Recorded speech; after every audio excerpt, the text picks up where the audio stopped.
오늘은 생명의 떡이라는 제목으로 함께 은혜 나누기를 원합니다. 다 같이 하나님의 말씀 요한복음 6장 45절부터 51절까지 있는 말씀을 함께 보시겠습니다. 요한복음 6장 45절부터 51절까지 있는 말씀 제가 봉독해 올릴 때에 눈으로 함께 따라 읽어주시기 바랍니다. 요한복음 6장 45절부터에 있는 말씀입니다.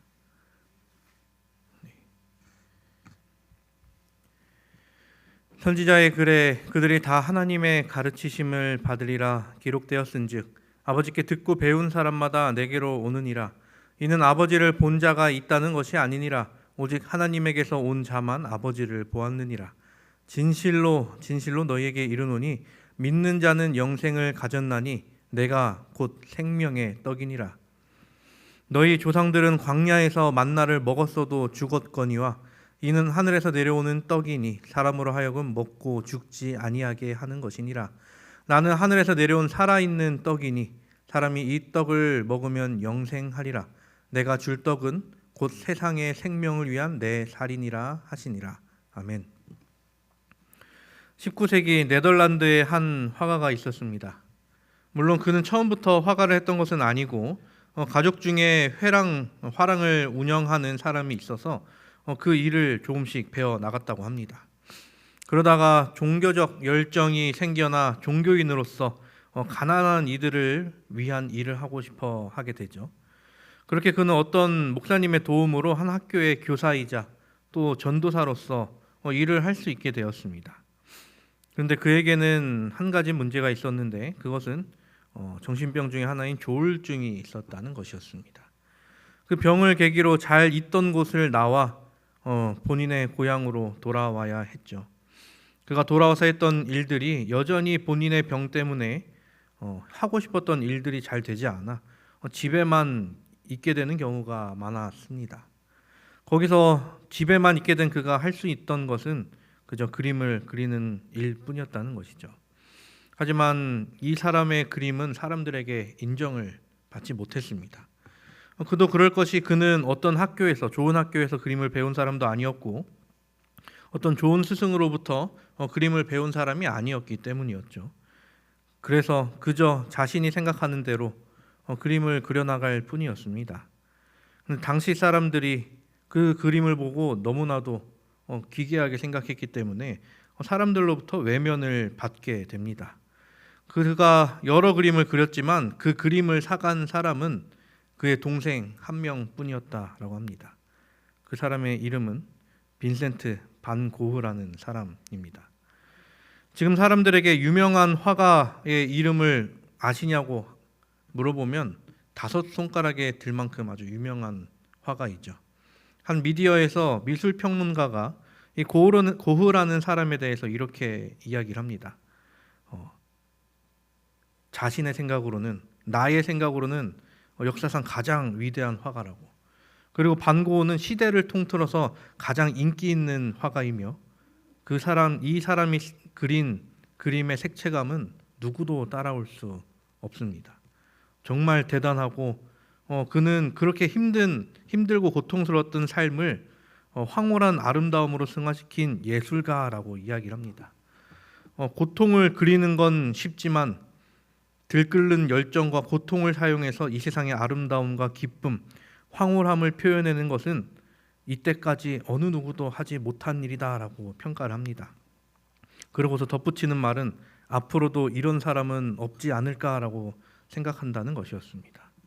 프로방스의 들녘에서 이방인 취급을 받으면서 손가락질 당했던 이 반 고흐야말로 세계에서 가장 위대한 화가일 뿐 아니라 지금까지 생존했던 그 어떤 예술가보다 정말 대단한 화가입니다 라고 그 평론가는 이야기를 합니다. 지금이야 좋은 평가를 받는 그이지만 그의 생전 그가 살아있던 시대에는 너무나도 평가가 혹독하기 그지 없었죠. 그런데 예수님도 그러하셨습니다. 예수님께서 봉사하셨던 그 3년 반이라는 짧은 시간 동안 사람들에게 들려주셨고 보여주셨던 것은 이 세상 누구도 줄 수 없는 아주 값진 것이었죠. 하지만 당시에 예수님을 직접 만났던 사람들은 예수님께서 주신 것에 대한 그 가치를 조금도 깨닫지 못했습니다. 예수님께서는 사람들에게 천국 복음에 관하여 전파하시고 또 하나님의 사랑을 가르치시고 실제 실천하심으로써 사람들을 고쳐 나가셨습니다. 그런데 그 모든 것을 받았던 사람들은 그들이 원했던 것은 무엇이었습니까?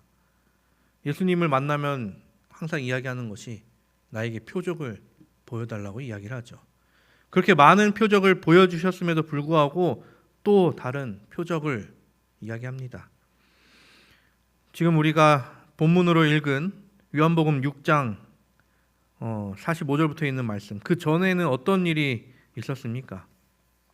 장정만 5,000명이 되는 수많은 무리를 보리떡 5개와 물고기 2마리로 전부 먹이실 뿐 아니라 12광주리에 남기시는 기적을 보이셨습니다.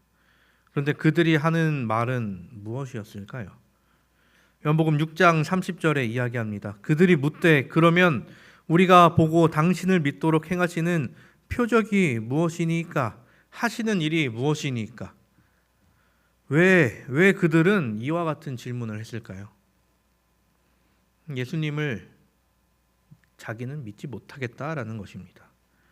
이와 관련하여 화이트선지자는 이렇게 주석을 합니다. 지대소망 386페이지, 그분의 능력에 대한 산 증거가 날마다 그들 앞에 나타났건만 그들은 여전히 다른 표적을 요구하였다. 서로 표적을 보여준다 할지라도 그들은 이전과 다름없이 여전히 믿지 않을 것이었다. 그들이 이미 보고 들은 것으로도 확신하지 않는다면 더 기이한 이적을 보일지라도 그것은 소용없는 일일 것이다. 불신은 언제든지 의심에 대한 변명을 찾을 것이며 가장 확실한 증거라도 논박할 것이다. 그래서 예수님을 찾았던 그들이 이어서 이야기하죠. 31절에 기록된 바 하늘에서 그들에게 떡을 주어 먹게 하였다 함과 같이 우리 조상들은 광야에서 만나를 먹었나이다. 이에 관한 대답으로 예수님은 이렇게 말씀하시죠. 예수께서 이르시되 내가 진실로 진실로 너희에게 이르노니 모세가 너희에게 하늘로부터 떡을 준 것이 아니라 내 아버지께서 너희에게 하늘로부터 참떡을 주시나니 하나님의 떡은 하늘에서 내려 세상에 생명을 주는 것이니라. 이스라엘 백성들에게 있어서 만나란 무엇이었을까요? 하늘에서 내리는 떡, 그 만나는 그들에게 있어서 어떤 의미를 가진 음식이었을까요? 그들이 출애굽에 있는 그 40년이 넘는 생활을 하면서 그들이 굶주리지 않도록 해주었던 음식이었고 하나님께서 자신들과 함께 하신다는 상징이었습니다. 그리고 이 만나는 항아리에 담겨 언약궤 속에 들어가 있기도 했죠. 예수님 시대의 사람들은 만나를 먹어본 적도 본 적도 직접 만져보지도 못했지만 이 만나에 대해서 명확하게 믿었고 그에 대한 동경을 갖고 있었습니다. 그래서 예수님께서 사람들에게 떡을 베푸셨을 때 사람들은 만나에 대해 예수님께 물어왔던 것이죠. 예수님께서는 그 만나의 본질에 관해 말씀하십니다. 만나란 하늘에서 내려 세상에 생명을 주는 것이라고 말씀하시죠. 근데 예수님께서 하늘에 내린 떡이란 말을 쓰실 때 이 만나만을 염두에 두시고 하신 말씀이 아니었다는 것입니다. 이것은 신령한 떡, 곧 예수 그리스도 자신을 나타내는 말씀이었죠. 유대인들은 하늘에서 내린 떡이란 말로써 옛날에 그 물질적인 떡, 곧 만나만을 생각했습니다. 그러나 예수님께서는 진정한 의미의 하늘떡은 너희들이 생각하는 그것이 아니다 라고 말씀하시는 것이죠. 진정한 의미의 하늘떡은 예수 그리스도를 뜻하는 것이었습니다. 유대인들은 만나보다, 아니 만나의 원본인 예수 그리스도를 영접할 기회가 충분히 분명히 있었습니다. 하지만 그들은 예수님에 대한 불신앙함으로 조금도 이해하지 못했던 것이죠. 예수님께서 하신 하늘에서 내려란 말씀이 이 부분부터 해서 58절까지 총 7번을 말씀하십니다. 이 말씀은 그만큼 반복해서 말씀하실 만한 이유가 있었던 것이죠. 그 떡의 특이한 성질을 예수님께서는 이렇게 이야기합니다. 첫 번째는 그것이 하늘에서 내려왔는데 한 곳에만 내린 것이 아니라 세계 전부 내린다는 것입니다. 두 번째는 그것은 물질적인 것이 아니고 영원한 생명을 주는 것이다 라고 이야기를 합니다.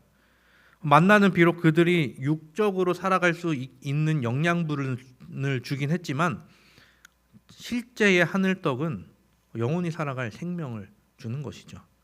세 번째는 만나는 우리 눈에 보이는 하늘에서 내려왔지만 생명의 떡은 보이지 않는 하늘에서 내려온다는 것입니다. 또 네 번째는 하늘에서 내려오는 이란 말의 원어를 살펴보면 이것을 이제 현재 분사 형태로 사용하게 되었는데요. 즉 끊이지 않고 계속해서 내려오는 활동을 가리키고 있다는 것입니다. 예수 그리스도의 영적 양식은 사실상 모든 시대를 통하여 끊임없이 내려오고 있다는 것이죠. 예수님께서 이렇게 말씀하시는데 이 말씀에 대한 그들의 반응은 무엇이었을까요? 34절에 이야기합니다. 그들이 이르되 주여 이 떡을 항상 우리에게 주소서. 좋은 말처럼 들릴 수 있죠. 그냥 보고 넘어간다면 당연한 반응으로 볼 수 있지만 이 반응은 예수님께서 하신 말씀에 대해 온전히 믿지 못하는 반응입니다. 여전히 그들은 예수님께서 말씀하신 그 생명의 떡이 육신의 양식인 듯이 오해하고 욕심을 부리고 있는 상황인 것이죠. 그뿐 아니라 여전히 이 항상이라는 표현을 그들은 나타내 보이고 있습니다. 사람들은 자기에게 주어진 것, 자기 앞에 놓인 것에 관해 올바로 판단하지 못하고 그것을 결국 포기해버리는 일이 생겨버리고 맙니다. 살아있는 생물들, 거기서 특히 동물들은 가치 판단을 합니다. 지금 당장 내가 무엇을 해야 하는지 판단을 하고 무엇이 더 가치 있는지 정한다는 것이죠. 보통 동물들은 자신의 본능으로 그것을 판단하지만 지능을 가진 사람은 여러 가지의 자신만의 기준을 정하고 그에 맞추어서 가치 판단을 하게 됩니다. 사람에게 있어서 이 가치 판단은 너무나도 중요하죠. 왜냐하면 사람은 너무나도 유한한 존재이기 때문입니다. 내가 가진 시간도 제한적이고 재화도 제한적이기 때문에 내가 가진 것 중에서 그리고 내가 가져야 될 것 중에서 가장 좋은 것을 선택하는 것이 보통입니다. 이런 것들과 관련해서 나오는 단어가 몇 가지가 있는데요. 얼마나 적은 투입물로 양질의 산출물을 얻었는가 나타내는 지표로 생산성이라는 말을 사용합니다. 더 나아가서 이 생산량을 산출하기 위해 투입된 그 노동의 양과 생산량의 관계를 측정할 때 이제 노동 생산성이란 말을 사용하게 되죠. 근데 사람들은 여기서 그치지 않고 다른 것들을 더 지표로 세우게 되는데요. 결과가 좋으면 과정은 문제없다. 혹은 고려사항이 아니다라는 관점으로 이야기하는 이 효과성에 대해서 또 말을 합니다. 그리고 과정을 생각하는 효율성도 있죠. 그래서 어디에 물건을 하나 만들었을 때 사람들은 그 물건에 대해 상품성을 따집니다. 이것은 가격 대비 성능이 좋은가 아니면 절대적으로 성능이 좋은가 라고 말입니다.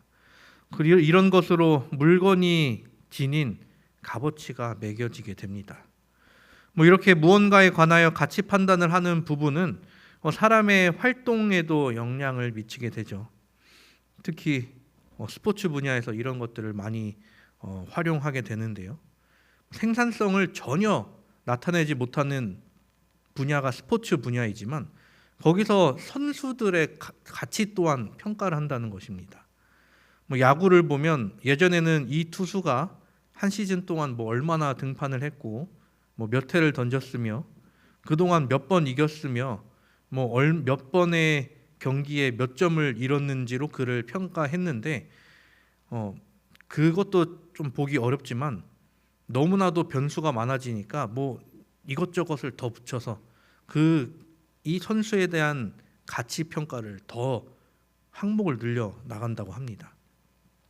뭐 승리 기여도라는 말을 해서 이 사람이 있을 때와 다른 사람 이미 이 사람 대신 왔을 때 뭐 이 팀이 몇 승을 더 했는가 못 했는가를 판단하기도 한다는 것이죠.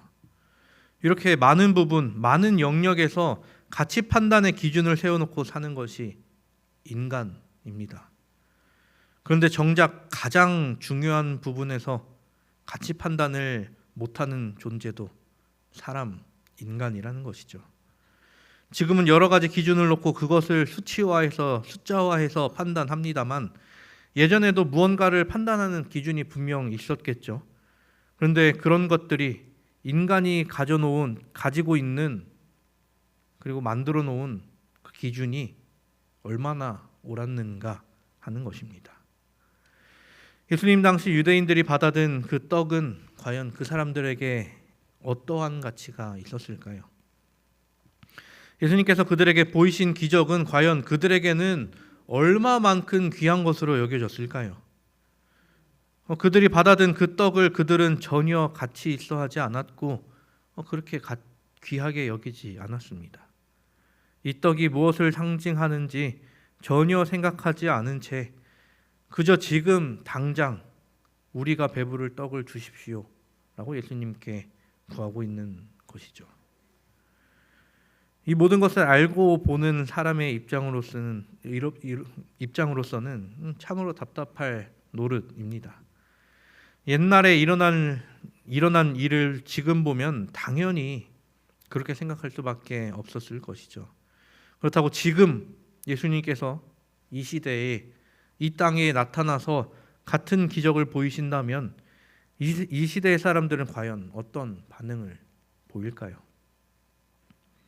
그 시대의 유대인들이나 지금을 살아가는 현대인이나 아마 크게 다르지 않을 것 같습니다.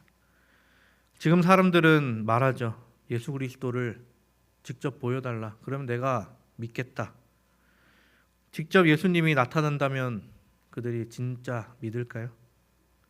아니요. 그들은 전혀 믿지 않을 것입니다.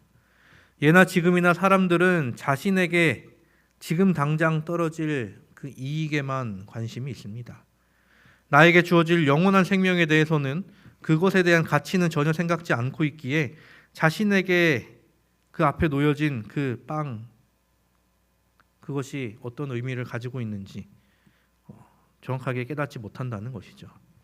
그들에게 예수님은 나에게 빵, 물고기 나눠준 사람, 그 정도밖에 되지 않았던 것입니다. 그렇다면 우리는 예수님을 얼마만큼 가치 있는 존재로 여기며 살아가고 있습니까? 예수님께서 우리에게 주시는 그 생명의 떡, 그 생명의 말씀들을 얼마나 가치 있는 것으로 여기며 살아가고 있습니까? 사람들은 종종 이야기합니다. 내가 과거로만 갈 수 있다면 무엇을 할 거야. 근데 대부분 많은 사람들이 이 돈과 관련된 말들을 많이 합니다. 내가 과거로 돌아갈 수 있으면 비트코인을 몇백 개를 샀을 텐데, 테슬라나 애플 주식을 얼마나 샀을 텐데라고 이야기를 할 것입니다. 지금 이미 주어진 결과를 보면서 이야기를 합니다. 그렇다면 과연 지금 일어난 결과를 모른 채 그 당시로 돌아간다면 내가 말했던 대로 비트코인이나 그 주식들을 샀을까? 아니요. 전혀 모르기 때문에 사지 않았을 것입니다. 옛날 비트코인을 샀던 사람이나 지금 대박난 주식을 산 사람들은 지금 일어난 결과를 예측하고 그것들을 샀을까요? 거의 대부분은 그렇지 않았을 것입니다. 대부분 그저 운이 좋아서 얻어 걸려서 그런 경우가 혹은 신기해서 그 정도로 그것을 산 사람들이 많다는 것이죠. 그것이 가진 가치가 지금과 나중에 또 어떻게 변할지는 사람들은 온전히 예측하지 못합니다. 당장 지금 1시간 뒤도 우리는 명확하게 예측하지 못하죠. 제가 만약 돈을 벌기 위해 과거로 갈 수 있다면 아까 처음에 말씀드렸던 19세기 네덜란드로 가서 그 고흐를 찾아가서 고흐가 그렸던 그림을 있는 대로 다 살지 모르겠습니다. 그 고흐의 그림의 가격을 여러분들 아십니까? 전 세계의 그림 경매에서 가장 높은 가격에 낙찰된 그림 20점 중에 4점이 고흐의 그림이었는데 그 4점 중에 가장 싼 것이 1200억 원, 1200억 원 이상이라고 합니다. 제일 비싼 건 1660억 원 이상 되는 작품이었습니다. 그의 대표작이라고 불리는 작품 해바라기는 1980년도에 440억 정도에 팔렸는데 지금은 그 값을 매길 수가 없다라고 하죠. 그런데 그 당시 사람들, 고흐가 살았을 때, 고흐가 열심히 그림을 그렸을 때의 사람들은 그의 그림을 무시했고, 그가 뭐 물감 값도 못한다, 뭐 이 도화지 값도 못한다라고 평가를 했었습니다. 그렇게 우울증으로 고생하던 그 고흐는 37살 그 젊은 나이에 스스로 목숨을 끊고 말았죠. 인간은 너무나도 불완전합니다. 그리고 과거의 일로 모든 것을 판단해 버리죠. 지금 당장 일어나는 일들도 그저 과거에 비추어서 평가할 뿐입니다. 미래에 어떤 일이 있을지는 전혀 예상하지 못한 채 말입니다. 그런데 과거에 일어났던 일도 여전히 제대로 판단하지 못한 채 놓쳐버리는 일이 아주 비일비재하죠. 예수님은 오늘 본문에 이렇게 말씀하십니다. 선지자의 글에 그들이 다 하나님의 가르침을 받으리라 기록되었은즉 아버지께 듣고 배운 사람마다 내게로 오느니라. 예수님은 이 이사야서의 말씀을 인용하시면서 하나님의 가르침을 받으라라고 하십니다. 그리고 하시는 말씀은 아버지께 듣고 배운 사람마다 다 내게로 오느니라라고 하시죠. 이 말은 어떤 뜻이냐면 유대인들이 그들이 성경을 보고 배우지만 하나님의 가르침을 받지 않았기에 예수님께 나오지 않는다는 것입니다. 분명 이 말씀을 하나님을 통해 깨달았다면 모를 수 없는 일인데 그들이 하나님을 외면하고 있는 이유는 그들이 하나님으로부터 떨어져 있는 삶을 살기 때문이었습니다. 예수님께서 사단으로부터 시험을 받으실 때도 말씀하신 것이 있죠. 예수께서 대답하여 가라사대 기록되었으되 사람이 떡으로만 살 것이 아니요 하나님의 입으로 나오는 모든 말씀으로 살 것이라 하였느니라 하시니, 예수님께서 하신 말씀은 신명기 8장 3절의 말씀을 인용하셨던 것이었습니다. 너를 낮추시며 너로 줄이게 하시며 또 너도 알지 못하며 내 열조도 알지 못하던 만나를 내게 먹이신 것은 사람이 떡으로만 사는 것이 아니요 여호와의 입에서 나오는 모든 말씀으로 사는 줄을 너로 알게 하려 하심이니라. 이스라엘에게 먹이셨던 것들이 그냥 만나에서 그친 것이 아니라 하나님의 말씀을 가르치시기 위함이었습니다. 그런데 이스라엘 백성들은 이것을 깨닫지 못하고 하나님의 말씀을 먹지 못한 채 살아가고 말았던 것이죠. 하나님께서는 이스라엘 백성들이 하나님의 말씀으로 돌아올 것에 대하여 참 여러 가지를 통해 알려주셨습니다. 우선 하늘에서 내려온 만나를 통해서였고, 두 번째는 성소 안에 있는 진설병을 통해서였습니다. 생명의 떡을 통하여 그들이 하나님을 믿는 믿음으로 돌아오는 것, 그 장치를 여러 가지 마련해 두셨던 것이죠. 하지만 그들은 어떻게 되었습니까? 전혀 그것을 깨닫지 못하고 그저 그것을 음식으로 받아들였기 때문에 그들은 영원히 살 기회를 놓치고 맙니다. 예수님은 이렇게 이야기하시죠. 오늘 본문입니다. 너희 조상들은 광야에서 만나를 먹었어도 죽었거니와 이는 하늘에서 내려오는 떡이니 사람으로 하여금 먹고 죽지 아니하게 하는 것이니라. 나는 하늘에서 내려온 살아있는 떡이니 사람이 이 떡을 먹으면 영생하리라. 내가 줄 떡은 곧 세상의 생명을 위한 내 살이니라 하시니라. 굶주린 백성들을 위해 하늘의 양식을 내려주신 그 만나와 같이 예수님께서는 하늘로부터 오셨습니다. 정말 이 지구에는 기적 그 자체였던 만나를 먹은 선조들도 모두 죽었죠. 그리고 예수님께서 나눠주신 그 오병이어의 기적을 통해 나눠주셨던 떡을 먹은 사람들도 모두 죽었습니다. 그런데 그 만나, 그 하늘의 떡의 원본이신 예수 그리스도를 먹는 것, 믿는 것은 다른 결과를 나타낸다는 것입니다. 오늘 본문입니다. 내가 곧 생명의 떡이니라. 나는 하늘에서 내려온 살아있는 떡이니 사람이 이 떡을 먹으면 영생하리라. 내가 줄 떡은 곧 세상의 생명을 위한 내 살이니라 하시니라. 사랑하는 우리 성도 여러분, 우리는 생명의 떡 그리고 생명의 말씀을 어떻게 여기면서, 어떻게 바라보면서, 어떻게 먹으면서 살아가고 있습니까?